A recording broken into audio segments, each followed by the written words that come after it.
Good afternoon. My name is Andrew Schultz, and I am the chair of the Board of Ethics and Campaign Practices for the City of Albuquerque. I want to call our January 2023 meeting to order. We have a quorum of members, so we can proceed. The agenda was posted on the city website, so we will go ahead and proceed with that agenda. The first item of business is a review and approval of that posted agenda. Does anyone have any corrections or additions to the agenda? Seeing none, can I ask for a motion to approve the agenda? So moved. Okay, moved by Jason Marks. Is there a second? I second. Thank you, Christina Caffrey. All those in favor, please say aye. Aye. Aye. I'll vote, sorry. I'm sorry, Miriam? I have to do roll call when we're remote. Oh, okay. Sorry about that. Please go ahead. Okay. Member Caffrey, Yes. Member Cuniff, Sean, that's you. Oh, he was muted. Just muted, sorry, yes. Member Martinez, Yes. Member Marks, Aye. and Member Schultz, Chair Schultz. Yes. Great. The next item is, I'll put this in the oldie but goodie category. We need to review and approve the minutes of our last meeting, which was all the way back in December 2021. All of those minutes were circulated to all of the board members. Is there a motion to approve those minutes? I move approval as presented. Is there a second? I second that. Thank you. Any discussion? All right, Miriam, if you'll call the roll, please. Member Caffrey, Yes. Member Cuniff, I abstain. Oh, yeah. Member Martinez, Yes. Member Marks, Aye. and Chair Schultz. I approve. We have a fairly limited agenda for today. One of the things that the city clerk's office asked me to do, we do have a new member, and it has been a while since all of us have met together, is I do want to spend just a few moments talking about the board, what it is we do and what we don't do before we move on to a presentation by the city clerk about the election cycle.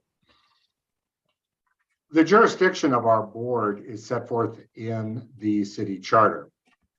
It's a rather limited, I'm sorry? Okay. It's a rather limited jurisdiction. We are charged to act and review matters within the Code of Ethics, the Election Code, and the Open and Ethical Elections Code. What that basically means for us is primarily working in conjunction with the city clerk's office for elections oversight. Our job is to ensure compliance with the election-related laws. That comes down to, not exclusively, but certainly primarily, oversight to the election process with regard to those candidates who elect to take advantage of the city's public finance provisions for their campaigns. Now, for that election oversight, we do the following. We preside over mandatory meetings that are required by our rules regarding campaign and financial records. Fortunately for us, there's very little work for us to do in that regard because the auditor, who has actually done all the heavy lifting, normally is the one who is taking the laboring oar for those meetings. We also conduct or authorize the investigation regarding possible violations of the Elections Code, the Ethical Code, and the Open and Fair and Open Elections Code. We have done that in the past. We have conducted the investigations ourselves more often than not. We have relied on an outside agencies, and very often that has been the Office of the Inspector General for the city. We also are charged with issuing advisory opinions. This is something that we used to do on a very, very rare basis, but over the last 2 election cycles, we've been called on to do on a more frequent basis. Normally, that request comes from a candidate at the beginning of the election cycle. The importance of those advisory opinions are that they can be used both affirmatively and defensively with regard to an allegation that a candidate has violated some portion of the elections code. And then, of course, what has become, I don't know whether to say fortunately or unfortunately, one of our primary duties, which is the conduct of evidentiary hearings to resolve complaints filed against a candidate involving alleged campaign violations. I went back and looked at my records this morning. In 2017, we held a total of 3 hearings. In 2019, we held 5. In 2021, we held 11, but there were 15 complaints filed. 4 of them were resolved. So increasingly, this aspect of our job, the aspect of serving as a body to consider evidence and ultimately to convene and vote and determine whether there is substance to an allegation of a violation by a candidate, has taken greater prominence as part of our role. Now, the purpose of those hearings is to provide the parties with an opportunity for a full and fair hearing. But as many of you have heard me said before, that does not mean an unlimited hearing. The chair is given the opportunity to set ground rules. And we have done that by setting time limits on the presentation of argument and evidence. We also are in a somewhat awkward position because under our rules, each violation of the election code requires the support of some evidence that would be admissible in a court of law. But at the same time, our rules also state that the rules of evidence are not to be strictly applied. So it's a little bit relaxed. And that certainly has been the manner in which this board has proceeded in the past with regard to the rules of evidence. And that applies primarily with regard to the concepts of relevance and almost exclusively with hearsay. But I do want to make clear that even within this part of our conduct, we are a board of very limited powers. We can impose fines, but those fines are limited to no more than $500 for each violation of the election code. We can issue a public reprimand, or we can do both. But what we cannot do is probably more important. This board is not empowered to remove a candidate from the ballot. We also are not empowered to rule on the constitutionality or the validity of any provision of the election code.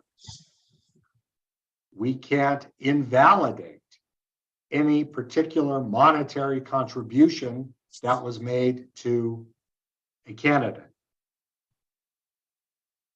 So we are given some powers, but what we cannot do is equally as important. Over the years, occasionally, we have also been called upon to actually do what our title suggests, which is rule on ethical complaints not related to an election that have been brought against a city official. We have considered conflicts of interest brought against city councilors.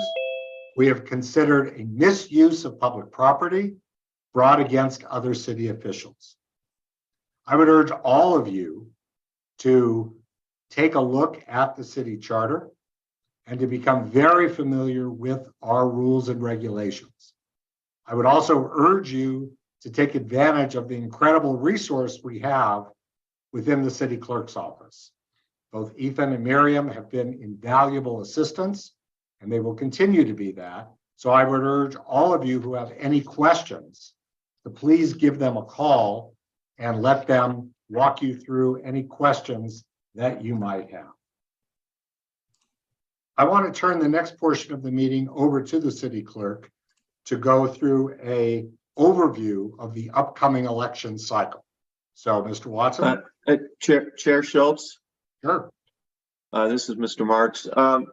Would there be any objection to, for the benefit of Sean Cuniff, who's a new member, each of us giving a 20-second or so bio so that for his benefit, so he knows where we're coming from, and perhaps Sean could tell us his background Oh, at this no point? objection at all. Thank you. It's probably a pretty good idea. So in fact, let's start with the new kid on the block. So Sean, if you'll give us a short background, including singing your high school fight song. Well, I'm not such a kid that I can remember that. I'm a lawyer. I work at the U.S. Attorney's Office. I'm an assistant U.S. attorney. I'm responsible here for investigating and prosecuting civil fraud matters, primarily related to health contractors with the government and defense contractors. And for that, I worked at the Attorney General's office doing very similar work. And I know Andy Schultz well from that. We worked on some matters together. And I went to UNM Law School. I clerked for Justice Ed Chavez. And before I was a lawyer, I had a long and illustrative career as a labor union organizer. So that sort of encapsulates my professional existence. Thanks. Jason, since this was your idea, why don't you go next? Okay, thank you. So see, I am an attorney in private practice since 2013. I do and I also manage a bar. And anybody want to guess which is more fun? And in my practice, I do mostly business and regulatory matters.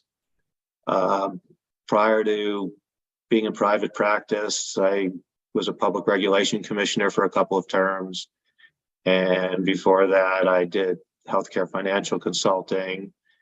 And before that, slight overlap with Sean, I would actually was a shop steward for SEIU Local 503 way back in the 1980s.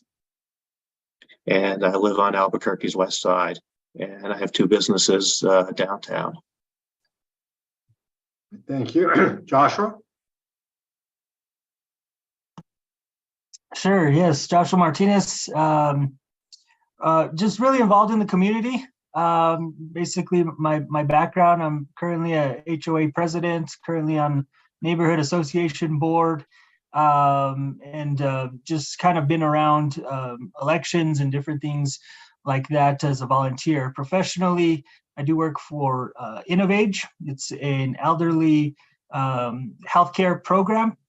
Prior to that, I worked for the American Heart Association for over 7 years as the Health Equity Director and Community Impact Director. I oversaw the program statewide, preventing of heart disease and stroke. But very excited to be here with all these intelligent people and providing a community background, community perspective, I guess, to this board. Thank you. Christina? Christina Caffrey. I'm a lawyer as well. I'm currently in-house counsel for a cannabis company. So born and raised in Albuquerque. Many years ago, I actually represented someone before the Board of Ethics, which was an interesting experience. So now on the other side. Thank you for that. And I see that Susan Selvin has joined us.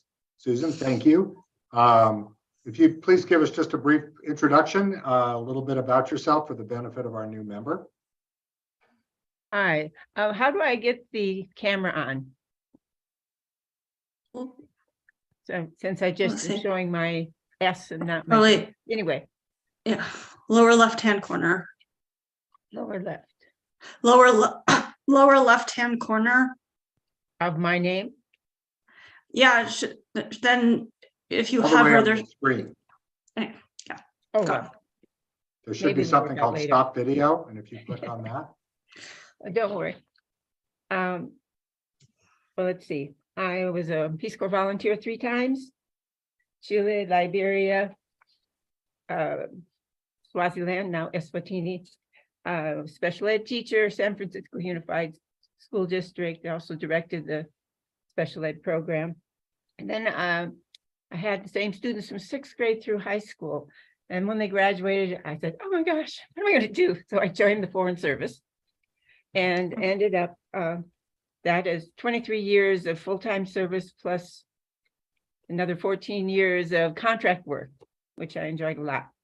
And so now I am not working anywhere, but I'm available. Thanks. thank you, Susan.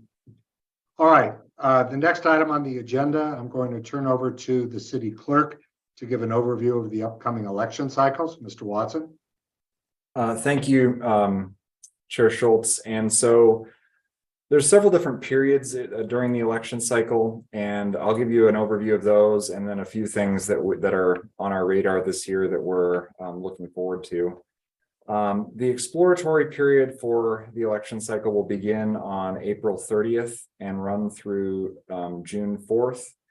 The seed money period, which is when candidates seeking public financing can start gathering some private contributions, will run from April 30th through July 10th.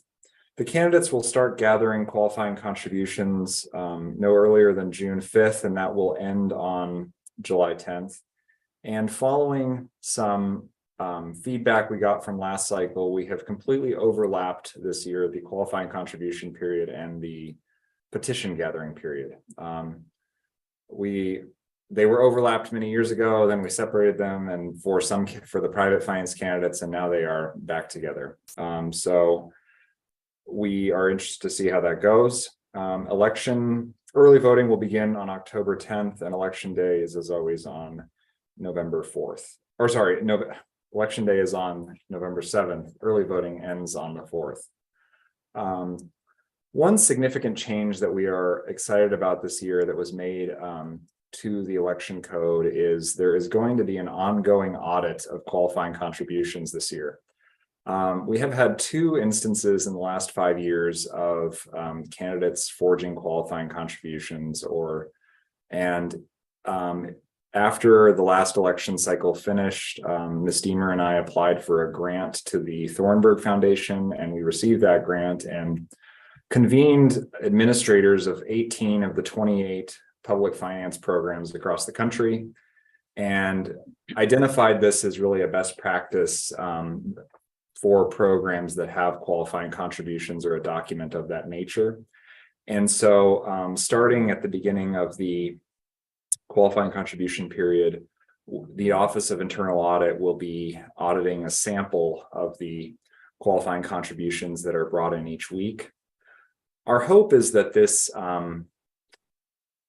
heads off some of the compliance issues we have seen in the past. It may unearth them sooner. In either event, my hope is that we are able to bring to the board matters that need to be brought to the board more quickly, and alternatively to ensure the integrity of the qualifying contribution process.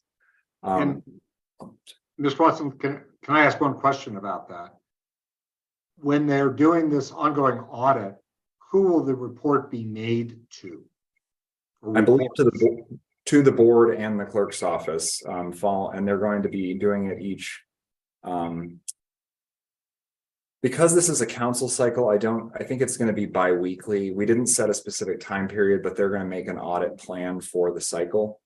And I apologize. so once they've made that plan, we will obviously share it with the board. And our hope is that they can they'll be sharing the results, and if they identify the need for a special audit or a special investigation of any sort, obviously that is something we would come back and address with the board. But I do think that having this ongoing audit throughout the cycle, and it won't be an audit, we do a verification process of the qualifying contributions when they come in. This will expressly be an in-person audit to confirm that the person who signed the qualifying contribution allegedly is actually the person who signed it. That is really the focus of it, because that has been the issue that's arisen twice now in the last 5 years. So we're excited about this. I think it is going to be a significant change, but I do think I think it's been important, especially in light of recent campaign cycles. So if there's are there any questions from the board about the upcoming election cycle? We do have a timeline, which will be online fairly shortly. We can also share it today in more detail if the board is interested. Ethan, just two questions. One on this audit. You said they're going to, the audit is going to be an in-person verification of the signature. What about the question of whether the contributing person actually was the source of the $5? Is that going to be a topic for the audit? They're just formulating their audit plan now. I believe that was, and to Member March, that was an issue that arose in the last cycle. If they can address both, that would be great. I think really the main question that I've had for them is what percentage of the qualifying contributions they will be able to actually feasibly do. But if that is something they feel they can address through contacting voters, I think that's of interest, obviously. I would highly recommend it, both based on our experience 2 years ago and based on my own experience with publicly financed campaigns. That's definitely the other area of ambiguity, we'll say. And then could you just clarify which seats are going to be on the ballot? I think we generally know, but it'd be good to hear that specifically. 2, 4, 6, and 8. Is that correct, Miriam? That's correct. Okay. Yes. So it's an election of just 4 council seats, which is great in a lot of ways, because I think this is the year to really test out the audit process, because it's obviously a smaller election for us, although there are going to be a few open council seats. Are there any other questions for the city clerk? I just had a quick one. Ethan, is the clerk's office going to advise candidates of this new audit process? Yes, it is. We are going to, and we're going to describe it in general in the in our guide. We're still working on some of the materials for the election, but we do want them to be aware of it. Well, maybe it will create a disincentive. Any other questions for the city clerk? All right, thank you very much. Let me move on to item 6 on our agenda, the board resolution regarding an annual open meetings policy. Let me turn back to the city clerk for a moment. Perhaps, is it possible to share the screen to put that up for us? And then also, if either Ethan or Miriam, if you could explain what this resolution is designed to do for the board, that would be great. So, Ms. Deemer, if you could share screen, I'll just describe this briefly. I think we started doing this 2 years ago or 3 years ago, which was adopting a schedule basically at the beginning of every election year to outline when we were going to be meeting. This made it significantly easier, I think, in terms of scheduling the hearings, because it really provided us just a specific date when we could slot things in. And so we just found this actually was really a time saver, because it also allows you all to schedule your your time and gives you really advanced notice. I will say there are occasions where we have just canceled meetings because we haven't needed to meet. And or we haven't had anything that the board needs to address. And so it is possible that we may cancel some of these meetings. I think we're anticipating setting a few additional meetings as well, probably. But I think we're looking at, this is the calendar, and Miriam, you had a point that you wanted me to make about the calendar, which I'm now completely forgetting. I just want to make the point that we did this last cycle in 2021, and we just made suggestions. And I think that we found that Friday afternoon worked best for you all. So we sort of went with that again. Actually, I apologize. I think we found Friday morning. So I went with that again. I just picked one Friday a month, starting when the cycle really starts in earnest. But I'm open to suggestions. This is really just consideration of this. If you guys are happy with these dates and this time, we can move forward with this. But if you want to make suggestions on better dates or times, I'm happy to take those suggestions and make a new a proposal for our next meeting that would take those into consideration. And the other point that I want to make is in 2021, we made this resolution with 2 meetings a month, and then we did end up getting to cancel some because we didn't need them. I made this resolution with 1 meeting a month, just for the purposes that we know that this cycle is a smaller cycle with fewer candidates. So we do expect fewer complaints than in 2021. I don't know if that will be the way that it goes. If we get more frequent complaints like we saw in 2021, we may have to add meetings. But it's my hope that we can keep this to 1 meeting a month for the election cycle. So we're guessing here. And I do want to say that having an advanced schedule is so much more preferable, because without it in the past, we ended up doing endless doodle polls Yes. of all of the members of the board, and then trying to have the attorneys representing the parties or the parties themselves then submit letters to the city clerk giving 3 reasons why those dates were no good. So having all of this information ahead of time is a remarkably more efficient procedure. Yes, as soon as we have a meeting schedule that you all agree on, if there's a date and a time once a month that generally works for all of you, I will put it on your calendar right now. So it'll block you guys out, and hopefully that makes it easier for you to plan for this board over the course of the year. And that's our hope. So let me start with, is there a motion to adopt Resolution 01-2023? Real quick, Mr. Chair, and Marian, I did see in that resolution, if it was a remote meeting. However, do we need to include anything about if a member cannot be present in person, they can join remote? I know the city council just passed an ordinance stating that the city councilors can join remote. I just don't know if that's something we need for this board or not. Yeah, I'm open to the conversation if there's edits that you guys want to make. I found in the past that having hybrid meetings were really difficult to manage for this board. And I'd really prefer to either do in person or remote. And I'm happy to keep this board remote if that's the way that the board would like to go, and we can continue to hold these meetings remote. If we want to do them in person, I'm happy to do them in person as well, which I think works for when we have complaints. For meetings like this where we don't have complaints, I think it's really easy to do them remotely. When we have complaints, I think it's nice to do them in person. I think having the hybrid option is really difficult for this board in particular. So I think as long as we have quorum for our in-person meetings, I'd prefer not to have the hybrid option if it's not necessary. That's my preference, but it's your board. Can I make a suggestion? Yeah. The purpose of this resolution really is to set the dates. For the hearings and get these on our calendars. Yep.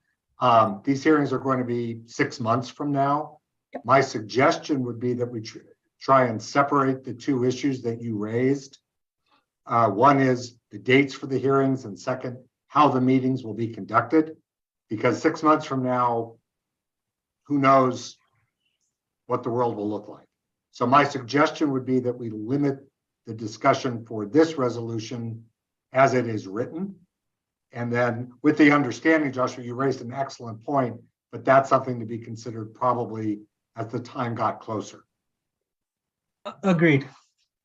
So is there a motion to adopt this resolution? I'd like to get that on the floor with the second so we can then have discussion. I'll move to adopt this Is there a resolution. second? I'll second.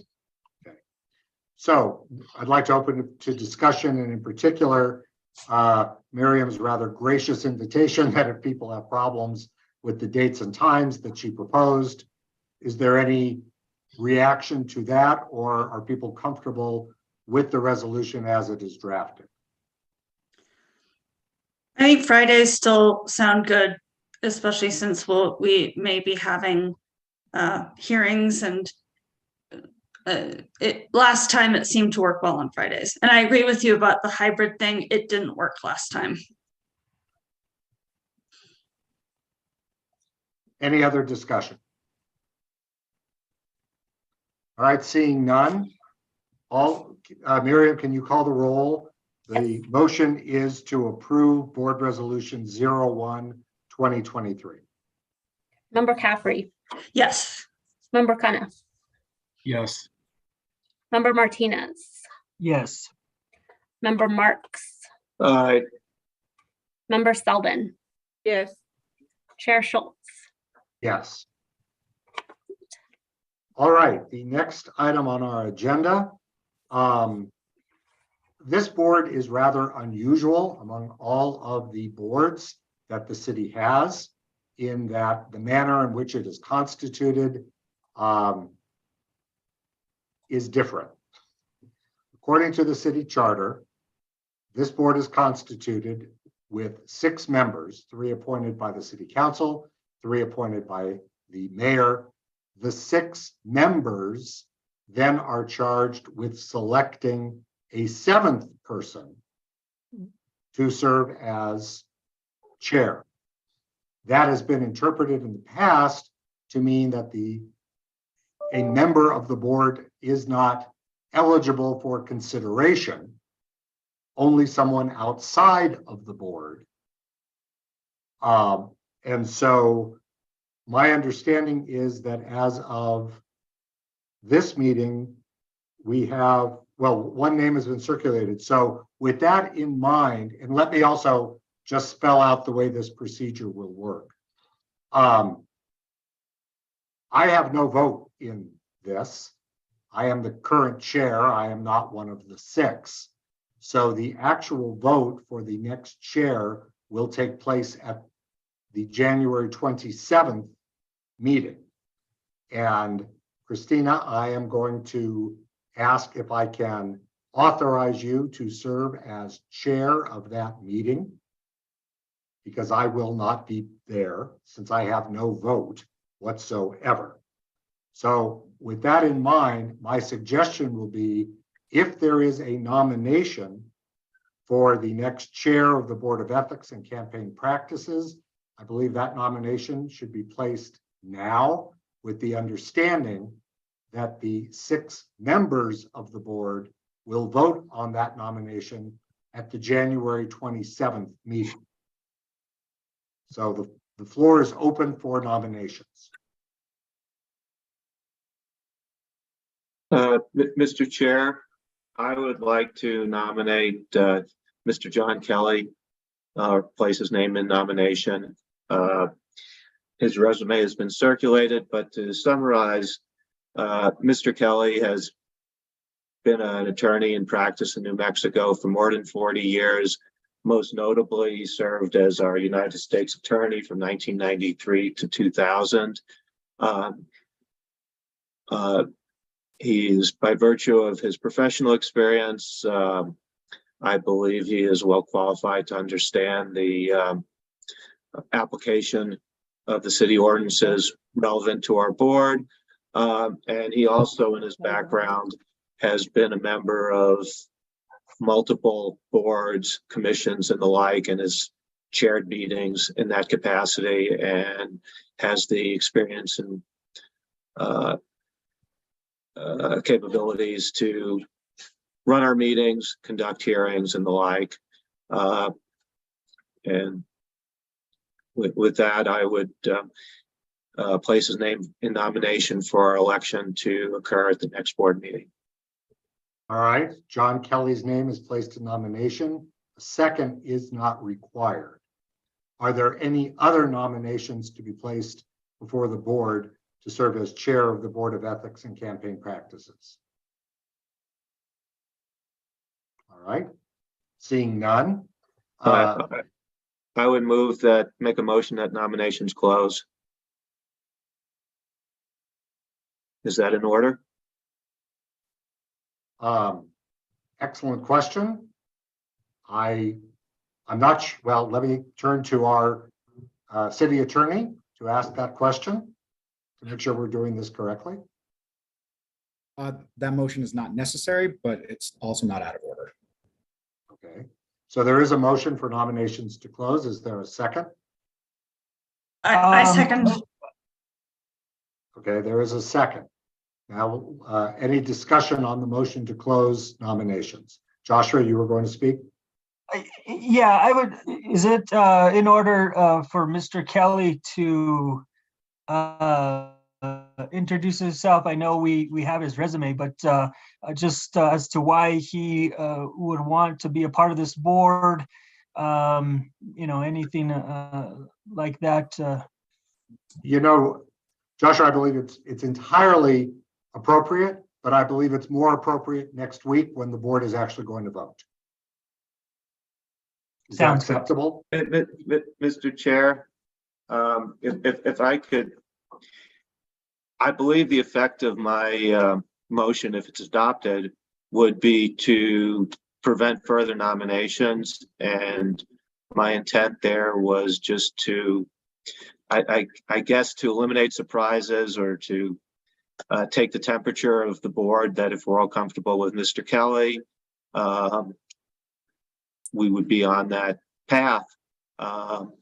And so I do want to advise, I do think that would be the effect of the motion, and perhaps the city attorney would advise. I have my Roberts here, but I haven't read it lately. So I would ask that perhaps Member Martinez's request be granted. We hear from Mr. Kelly, and the other members can decide whether they want to keep the floor open for potential new people to come on next week, or we just want to, proceed with, again, close the nominations. Well, and again, I'm not trying to make this more difficult, nor am I trying to prevent Mr. Kelly from having the floor at the appropriate time. I do, though, want to make clear that closing the nominations is not equivalent to a vote in favor of the nomination. So simply because there are no further nominations on the floor does not equate to voting by acclamation for the only nominee. So again, I would suggest that the floor be given to Mr. Kelly next week at the time that there is a motion to accept him as the new chair, rather than today when the only motion on the floor is whether to close nominations. That's my suggestion, but you all will be the ones who are voting. So again, the motion is on the floor and still open for discussion.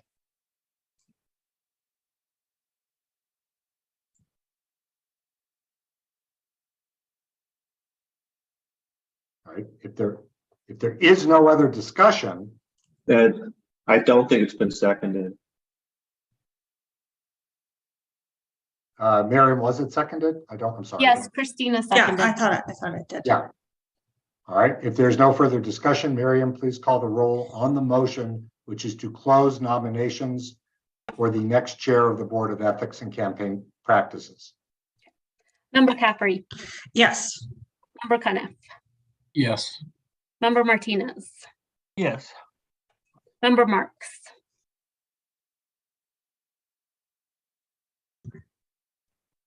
Member Marks,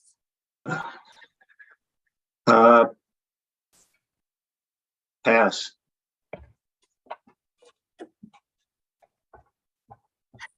Member Selvin, Yes. Chair Schultz. I abstain. So just to be clear, though, I want to make sure we go back to Jason now that all have voted, he passed rather than abstain. So I think we need to call on him to vote.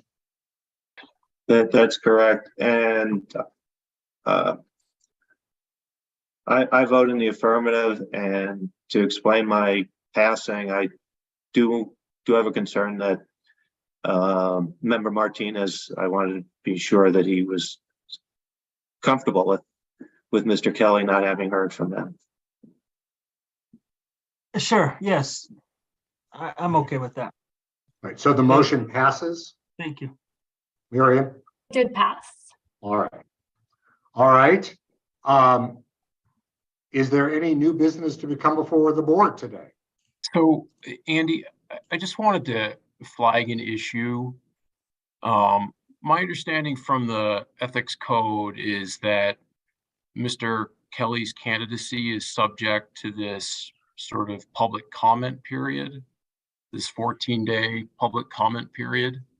You're nodding your head no, Miriam? I don't think that's correct. We can have our attorney step in here, but I think the member nominations are, but the chair is not. That's not- It says, Alan,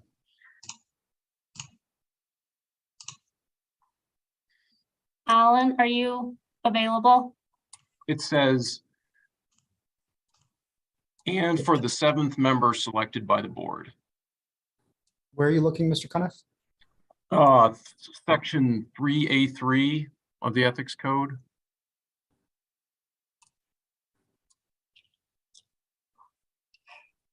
Yeah, it pretty expressly states that.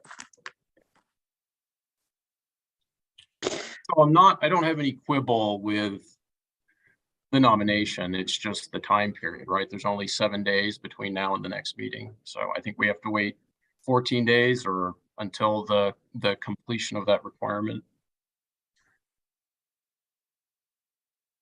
Sorry, I don't want to make things more difficult, but Miriam, have we? No, I'm reading it and we have an opinion from our city attorney. So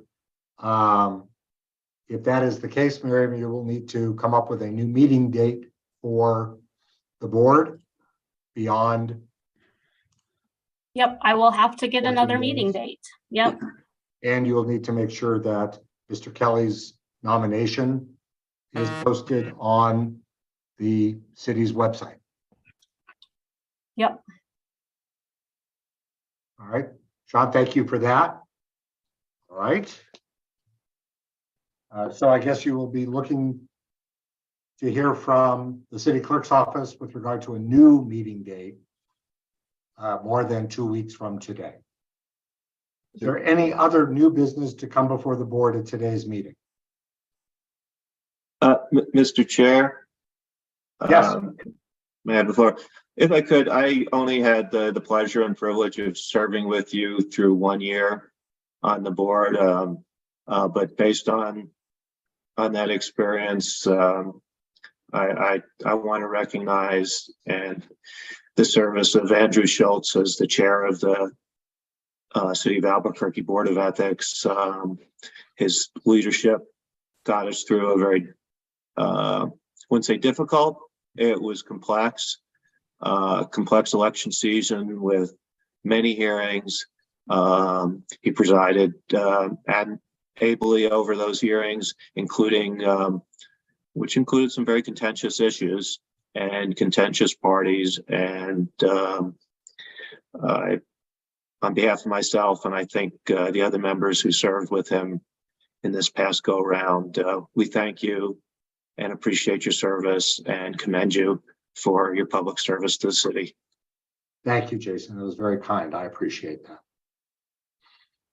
All right, any other matters to come before the board today? Seeing none, Chair will entertain a motion to adjourn. Could you clarify the next set of dates? I'm not sure. I've Susan, got- we don't have any at this point, so you're just gonna have to keep an eye out for an email from me, okay? Okay, thank you. Thank you. Will somebody please make a motion to adjourn so I can be done? I'll make a motion to adjourn the meeting. Thank you, Christina, and thank you for agreeing to chair the next meeting. Is there a second? Second, Thank you. Miriam, if you'll call the roll. Okay, Member Caffrey, Yes. Member Cuniff, Yes. Member Martinez, Yes. Member Marks, yes. Member Stelben, Yes. Chair Schultz. Yes, so thank you all very, very much. It has been a pleasure serving with all of you, and I do want to particularly thank Ethan and Miriam. Their continued service, counsel, advice, and truly hard work has been absolutely invaluable to this board. So thank you both very, very personally. We are adjourned. Thank you very much.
Well, oh, my shit.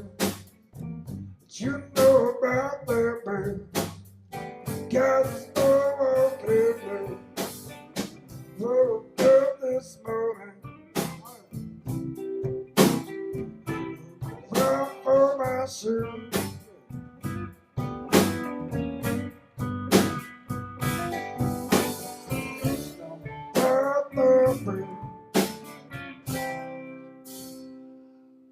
Like I do, so broken.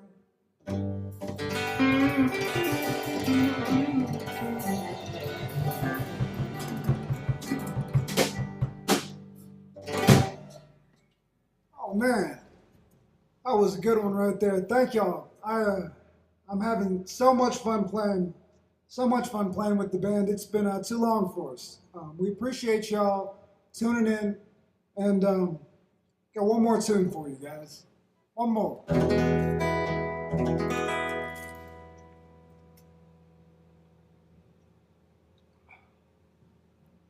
It's called the Walking Blues. This one's called the Stumbling Blues. That's right.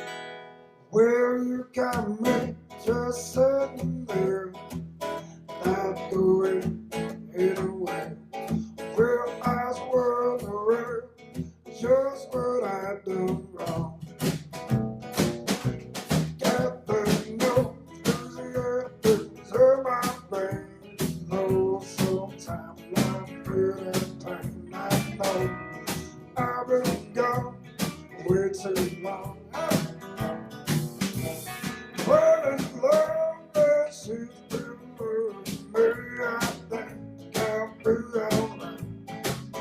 Going through my bed, can't remember from dawn.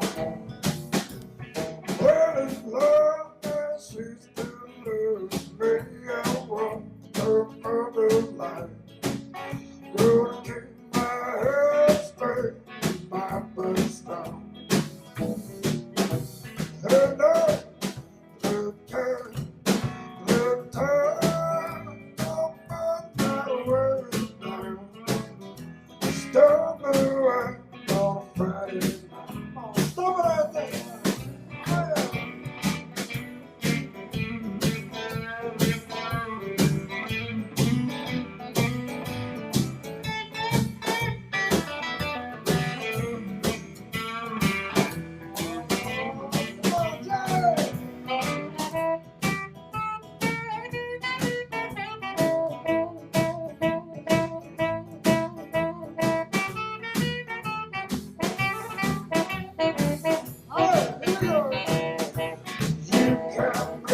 Just sitting there, not going nowhere.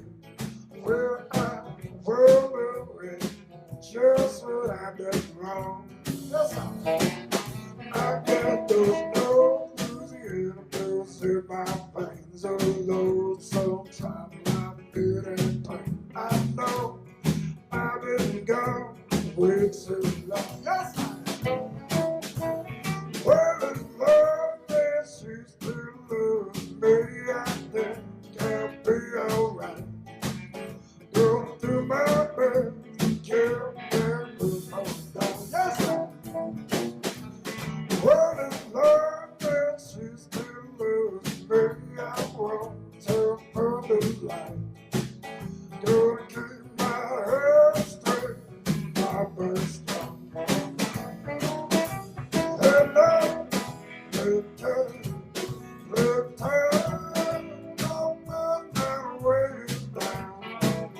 Stumbling away on Friday night. One more time. And I look time, on my way down. Stumbling away on Friday night.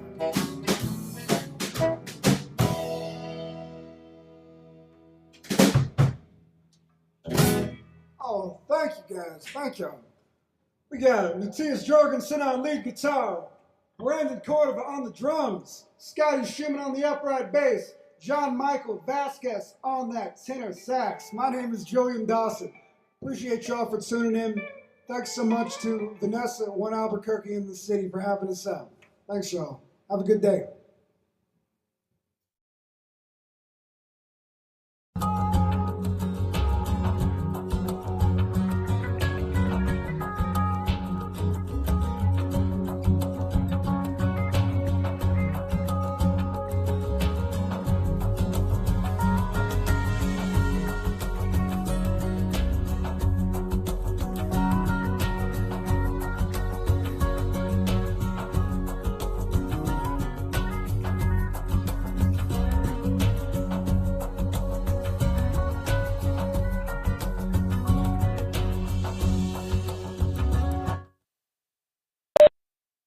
Welcome, everyone. I call this December 7th, 2022 meeting of the Albuquerque Bernalillo County Water Utility Authority to order. Member Rael is excused from tonight's meeting. All other members are present this evening via video conference. We'll move on to the pledge in a moment of silence led by Commissioner Quesada.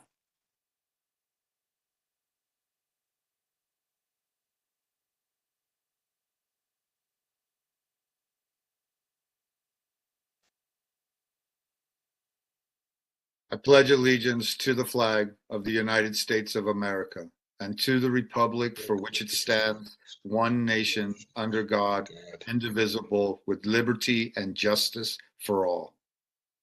Thank you, Commissioner. Next, we have approval of minutes. I make a motion to approve the November 9th, 2022 minutes. Is there a second? Second. Yes, there's a motion and a second. Ms. Salas, can you call the roll? Counselor Feeblecorn.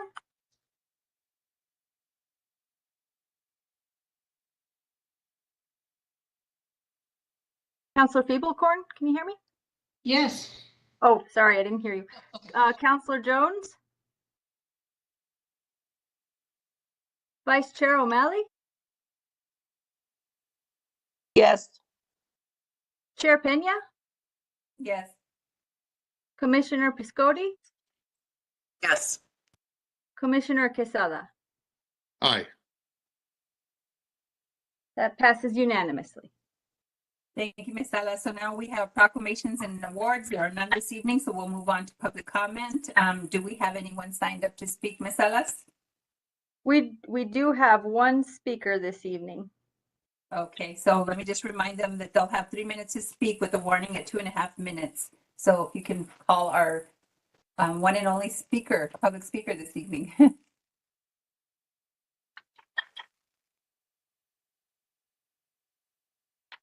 Ms. Hebert, are you there? Yes. Can you hear me? Yes, ma'am. Thank you. Good afternoon. My name is Elaine Hebert. I'm a longtime advocate for improving water resource planning and management. First of all, I want to thank you for your service. Whether you remain on the board or not, I would respectfully like to request that all board members send me your thoughts on your experience serving on the board, particularly as to what might make such service more meaningful. For instance, would an annual hours-long learning session in February be useful? Or would a more robust advisory committee be helpful? Or would modifying the board structure bring more expertise and oversight? Other similar boards have added appointed members to do this. Anyway, thank you in advance for your thoughts. Obviously, I believe that changes are needed. In the in-depth analysis I provided to the board in my written comments, which I understand will become part of the official record, I set out some examples regarding water supply issues, which could and should be understood so board members can make informed decisions. Summarizing the analysis, climatic changes are happening faster than projected, resulting in more rapidly reduced river flows. Rio Grande Compact compliance requires that the utility, together with other water consumers in the Middle Rio Grande, reduce consumptive uses. The ABCWA continues to exceed pumping goals, resulting in higher than planned river flow depletions. The focus has to be on reducing pumping to reduce depletions. To help in that regard, utilizing monsoonal flows is needed, especially when diversions are shut down, and should be included in the state priorities list. Projects and programs must be evaluated for their benefits and costs. The 6 requests for sewer and water service on today's agenda represent additional future water demands. Providing water to new users and uses must be analyzed in light of the new climate information. One easy step to engage more customers would be to report production data regularly online. More and more pressure will continue to build on the overallocated resource at the same time as the ABCWA's depletions continue to reduce river flows at a rate higher than projected. In addition to the ESA collaborative program, the utility must work with others to reduce consumptive use. A number of ways to do this include an agreement much like the one that's in the drought update for the Colorado River users would be for the MRG users as well. Join the One Water effort being discussed at MERCOG. Rejoin the Regional Basin Study, which is looking at solutions to the climate impacted Rio Grande. In fact, tomorrow night at 6:30, there will be a presentation by 3 New Mexico water ambassadors on the Water Task Force recommendations in 2023 legislation. If you're interested in water policy, state water policy recommendations, please participate. For more information and to register, it's free. Go to mrgwateradvocates.org/events. Anyway, at this point, I would have many more comments than I have time, but I'll end there with a happy holidays to all. Thank you. Thank you, Ms. Hebert. I just really appreciate you. And on behalf of the board, we just want to say thank you for always coming and sharing your comments with the board. Our staff is always listening and paying attention to some of the efforts that you're trying to push forward. So happy holidays to you as well, and happy new year. Thank you. So with that, next item we have is announcements and communication. Our next scheduled meeting will be January 25th, 2023. Oh my God, at 5 p.m. via video conference. So now we move on to the introduction of first reading of legislation, and this is R2241, authorizing an agreement for water and sewer service for Fitz Drinks 7 Bar Loop. Mr. Cadena. Hello, Madam Chair, members of the board. This is an introduction for a development agreement for a property located along the southeast corner of Cottonwood Drive and Old Airport Road within the city limits. The project consists of a drive-through soda shop development, and water and wastewater service is contingent on developer connecting to an existing public water line while also extending a public sanitary sewer line along Cottonwood Drive. And all services provided within this development will be subject to current utility expansion and water resource charges. I stand for any questions. Are there any questions? There doesn't appear to. So with that, Ms. Salas, can you call the roll? Was there a motion and a second? Oh no, this is the first reading. I'm sorry. I apologize for that. So now we move on to R2242, authorizing an agreement for water and sewer service for the Heavenly Townhomes at Golf Course Road and Westside Boulevard. This item was withdrawn. So now we are on to consent agenda. And so I would make a motion. Is there a second for approval of the consent agenda? Second. There's a motion and a second by Councilor Peebles-Corn. Ms. Salas, will you please call the roll?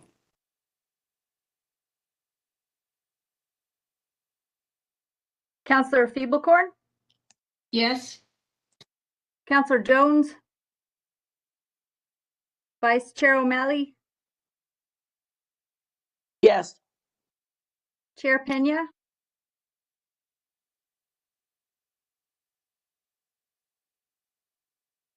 Commissioner Piscotti, Aye. Commissioner Quesada. Aye. That passes unanimously. Thank you, Ms. Salas. Now we're on to approvals. We're on R2227, approving and authorizing a New Mexico Environment Department appropriations for the Southside Water Reclamation Plant outfall construction project. And this is the second reading, Ms. Marta Ortiz.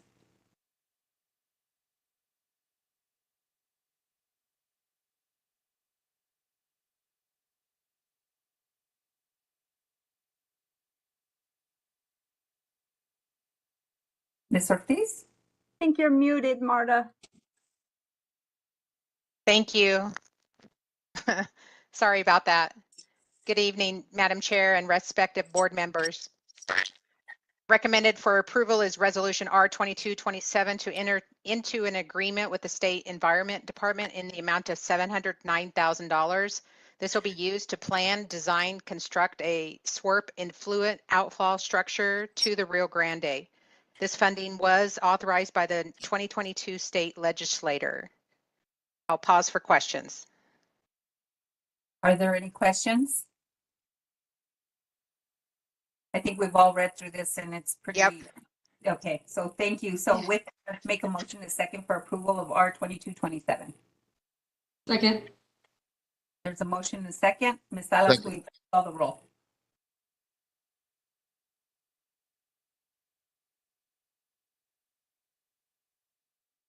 Counselor Feeblecorn, Yes.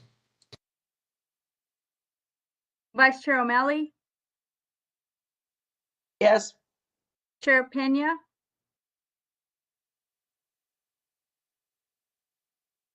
Commissioner Biscotti, Commissioner Quesada. Aye. That passes unanimously. Thank you, Ms. Salas. So we'll move on to item B, R 2228, approving and authorizing, did I just read that? No. The New Mexico Environment Department appropriation for the Bosque non-potable water reclamation plant and reuse project. Ms. Ortiz, once again. Thank you, Madam Chair. This recommended for approval is an agreement with the State Environment Department, again, for $285,000 to the Bosque non-potable water reclamation plant and reuse project. And again, this funding was approved and authorized through this 2022 state legislature. I stand for questions. Madam Are there- Chair, I move approval. Second. Thank you. Thank you. So there is a motion, and a second by Commissioner O'Malley and a second by Commissioner Quesada. Ms. Salas, will you call the roll?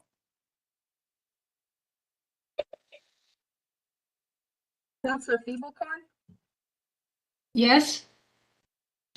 Vice Chair O'Malley, Yes. Chair Pena, Yes. Yes. Commissioner Piscotti, Yes. Commissioner Quesada. Aye. That passes unanimously. Thank you. So now on item C, R 2229, approving and authorizing a New Mexico Environment Department appropriation for the Northwest Capacity Improvement and Expansion Project. Again, Ms. Ortiz. Thank you. Again, this is an agreement with the State Environment Department in the amount of $50,000 for the Northwest Capacity Improvement Projects. Again, it was funded through this 2022 state legislature as well. I'll pause for questions. Are there any questions? Seeing none, I'd make a motion for approval of R 2229. Is there a second? Second. There's a motion second by Commissioner Quesada. Ms. Salas, can you call the roll? Counselor Feeblecorn, Yes. Vice Chair O'Malley, Yes. Chair Pena, Yes. Commissioner Piscotti, Yes. Commissioner Quesada. Aye. That passes unanimously. Thank you. R20, now we're on to R 2230, approving and authorizing a New Mexico Environment Department appropriation for the monitoring well construction project. And I think this is the last one, Ms. Ortiz. Yep. Yes, ma'am. This agreement is again with the State Environment Department in the amount of $25,000. And it's going to be used for the groundwater monitoring well at Kirtland Air Force Base bulk fuels facility. And I stand for questions. Great. So I'm not seeing anybody with their hand raised. So with that, I'd make a motion a second for approval of R 2230. Second. There's a motion and a second by Commissioner Quesada. Ms. Salas, can you please call the roll? Counselor Feeblecorn, Yes. Vice Chair O'Malley, Yes. Chair Pena,